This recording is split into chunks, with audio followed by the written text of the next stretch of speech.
Hey, thanks for making it to Veterans Info Tap. I'm glad you made it. Look, when the VA makes changes to the rating schedule for specific conditions, there's things that we need to be aware of. We need to make sure that the VA does, and then there's also times where we need to take action. Now, there's a bunch of different, ways that I can explain this. I'm just going to use the example of IBS because that was a very recent change in the digestive system rating schedule change a few months ago. So, IBS. Now, and you can insert any sort of condition that's gone through a rating change. I'm just going to kind of go through it. There's two different sets of people here that we need to think about, right? And when I say people, I mean veterans filing claims or haven't filed a claim even. So, veterans. So you have one group of people who already have a claim in process during the changing of the rating schedule. So I filed a claim, 3 months later, the VA says that they changed the rating schedule, and then 3 months later, they decided my claim. There's things that we need to be aware of there and make sure that the VA does. Then there's the other set of folks, and that would be that I haven't filed a claim because I'm already rated for that condition. Okay, so with that, I'm going to dive into it because this could be the difference for some people, obviously not all, but moving to the next level, right? Moving from a 50 to a 60, or moving from a 70 to an 80, or even in some cases, with the IBS specifically, moving from a 90 to a 100% rating. So even if it's a small change, it could get you there depending on your raw rating, right? If your rating is 94%, they round you down to 90, so you're a 90% rated veteran. All you effectively need is another 10%. And so it's not much. And then that will get you into 95%, which then equates to 100. So with that, hit the thumbs up, subscribe, share with a friend, all that good stuff. I really appreciate it. If you want to support the channel in other ways, you can do that by becoming a member. Thank you to all you members. I really, really do appreciate you, and I do my best to get back to your comments as soon as I can. For those that have watched for a while, know that I push out a lot of content, right?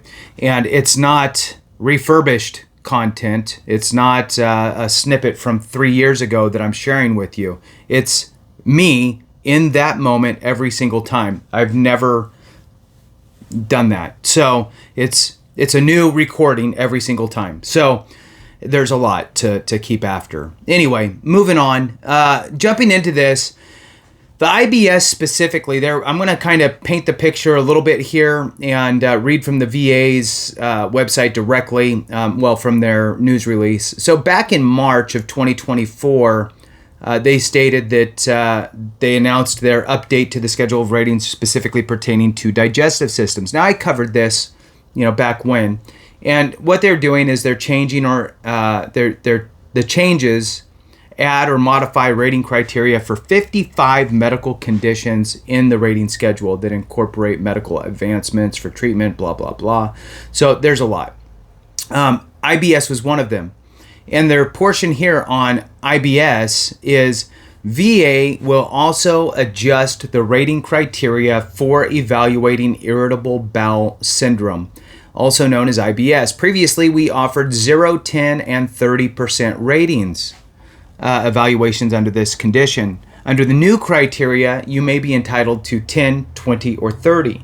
So they dropped the 0 and added a 20% rating in there. Now, this is important because of a couple things. One, and I'm going to read it from here, and then I'm going to digest it a little bit with you. Let's see. So, where is it?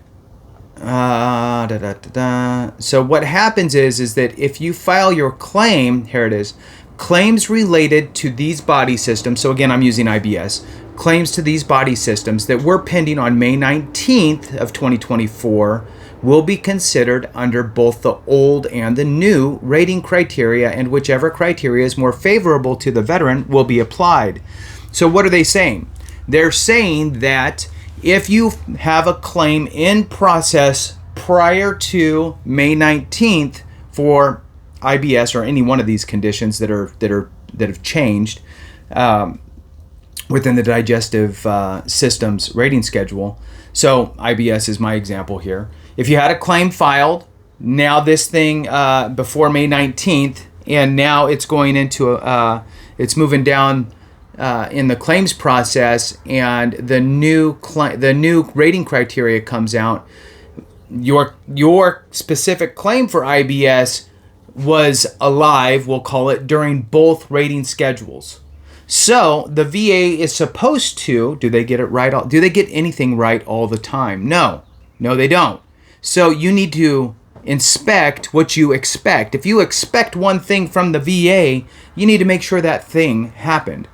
So the rating schedule for the old and the new should be looked at for your, in this example, IBS, right? And if you rate higher in one over the other, they're going to give you that rating, or they should. If you feel that they did not, then you need to file what's called an HLR, higher level review. There's a little box in there that says, check this box if you want an informal conference. And you say yes. Check box that, I do. Then they'll reach out to you, and you can talk to the higher level reviewer and let them know, hey, look, I believe that maybe I wasn't applied to the right rating schedule. I just want to make sure that everything was done right, because it seems like my rating didn't fall in the criteria in which I believe it should have. So the example there would be, you read the criteria for both the old and the new. You saw there was a 0 in the old, and you got rated a 0 in the new. With your claim. You got rated a 0 for your claim. Well, under the old criteria, there was a 0. But under the new criteria, there is no 0. So 10% should be the lowest. So again, if you filed your claim prior to May 19th, 2024, and then they decided your IBS claim at 0, that means that they went off the old criteria that you started your claim with, and they didn't review the new. Just probably an error on their side, but you can go back there and get them to fix that, and they'll also adjust any back pay. In this case, 0 is no back pay, so 10 could, depending on your situation, affect back pay, because if it moves you into a new rating criteria, a new rating, overall rating, then you would warrant back pay, right? So you need to inspect what you expect. So again, anytime they do these rating changes, rating schedule changes, and if you have a claim in process that kind of rides both sides of that, it's submitted during the old schedule and it's still being worked on during the new rating schedule implementation, you need to make sure that they are viewing both and that they rated you under the best. A great other one to look at for that would be GERD, right? Because that was a big change.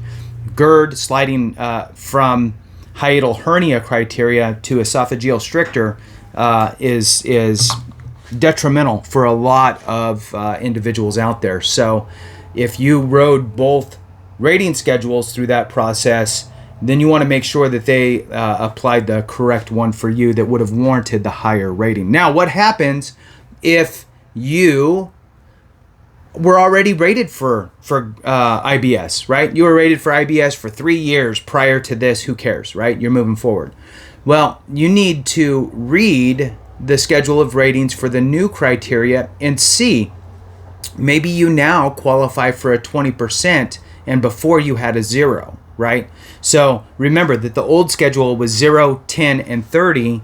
Now it's 10, 20, and 30. So if the lowest is 0 before and you're at 0, and now the lowest is 10, and the next level up is 20, who knows? You might qualify for 20 or even 30. Maybe your condition got a little bit worse. Who knows? So you need to read the schedule of ratings and then decipher whether or not it makes sense for you to file that claim. If you're in the low 90s as your overall rating, right? 91, 93, 94 even, you're really close to that 100%. And sometimes these small, not high value claims could play a big part in reaching that 100%. So It's up to you, though, to file the claim. The VA is not going to do anything for you. They're not going to go back in time and go, oh, okay, well, we changed it, and now we got to change your rating. No, it's up to you to file a claim under a supplemental. You'd file a supplemental claim for an increase in your IBS in this example, and provide all the necessary medical evidence on the severity of your condition, right? So what I would suggest, just to throw it out there, would be read the schedule of ratings for your condition. Read where each, what is the criteria for 10%?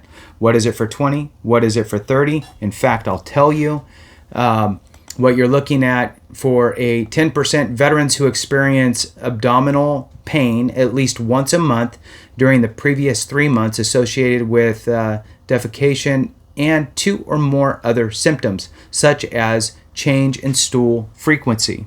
For a 20%, 20% is for veterans with chronic IBS symptoms that are worse than the 10% rating, but not severe enough for 30%. It's funny how they do that, but whatever. I guess if there's 3 ratings, it makes sense. We'll just spell out the 10, spell out the 30, and anything in between is the 20. So to reach 30% for IBS, veterans with severe symptoms, such as diarrhea or alternating diarrhea and constipation, along with constant abdominal distress. So there you go. I would look at that. I'd figure out which one I am. And if I'm the 30%, for example, I'm going to have my doctor, right? If it's a private doctor, I might ask my VA doctor. They're probably going to say no. But I would ask for a letter on their letterhead signed by the doctor with their license number and all that good stuff that basically states, I've been seeing veteran so-and-so for the X number of whatever, and have been treating for IBS. And, this veteran is experiencing severe symptoms such as diarrhea or alternating diarrhea and constipation, along with constant abdominal distress, period. If you have any other questions, please reach out to me, Dr. So-and-so, and submit that. Makes it really easy for the rater to read that and go, oh, okay, well, that's exactly the criteria that would be needed for the 30%, as stated by your physician. So with that, I'm going to go ahead and end it there. Thank you so much for watching. I appreciate you. Have a great one. And remember, if we don't take care of each other, something went wrong.